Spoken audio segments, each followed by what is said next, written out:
अंजू, बचपन की चिता पर जिम्मेदारी की नींव।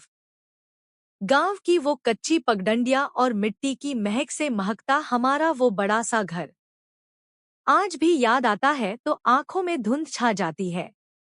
मैं 13 साल की थी, एक चंचल और बेफिक्र लड़की, जिसका संसार अपनी माँ के आंचल और पापा के साये तक सीमित था।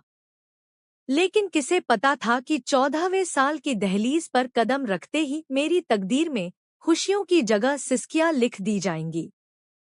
माँ का जाना और उजड़ता संसार। एक काली रात ने मुझसे मेरी माँ छीन ली। माँ के जाने के बाद वह मिट्टी का घर सिर्फ मिट्टी का ढेर बनकर रह गया। पापा की आंखों की चमक बुझ गई। वे जिंदा तो थे पर एक पत्थर की मूरत बन चुके थे। अचानक मेरे हाथों से गुड़िया छूट गई और उनकी जगह रसोई के बर्तनों ने ले ली। सबसे बड़ी चुनौती थे मेरे 2 नन्हे जुड़वा भाई, जो महज 3 महीने के थे। उनकी भूख, उनके आंसू और उनकी मासूमियत मुझे हर पल माँ की याद दिलाती थी। स्कूल की आखिरी घंटी। मुझे पढ़ना पसंद था। मैं कोशिश करती कि जिम्मेदारी और पढ़ाई दोनों साथ चलें। मैं अक्सर स्कूल देर से पहुंचती, क्योंकि सुबह छोटे भाइयों को नहलाना, खिलाना और घर का खाना बनाना मेरी प्राथमिकता थी। क्लास में बैठती तो कान घर की आवाजों की तरफ लगे रहते। जब वे सोते थे तभी मैं स्कूल भागती थी, पर मेरी रूह हमेशा घर के पालने में अटकी रहती थी।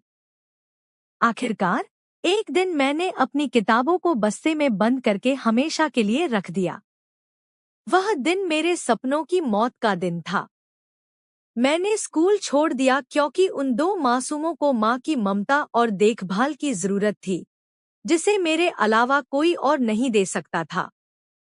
संघर्ष और अकेलापन। दिन बीतते गए। सुबह से रात तक बस काम, चूल्हा चौका और भाइयों की देखभाल।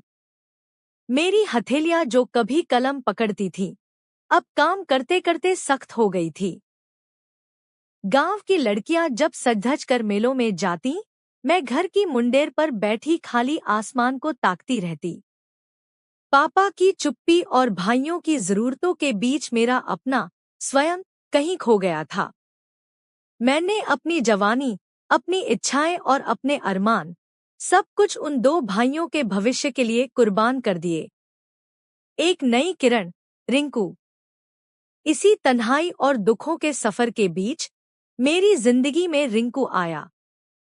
वह सूखाग्रस्त जमीन पर पहली बारिश की तरह था। उसने मेरे काम को नहीं, मेरे दर्द को देखा। अगर आपको मेरी आगे की कहानी लव स्टोरी जानी है तो हमको सब्सक्राइब करें और लाइक करें, शेयर करें। अगला वीडियो हमारा लव स्टोरी के ऊपर होगा।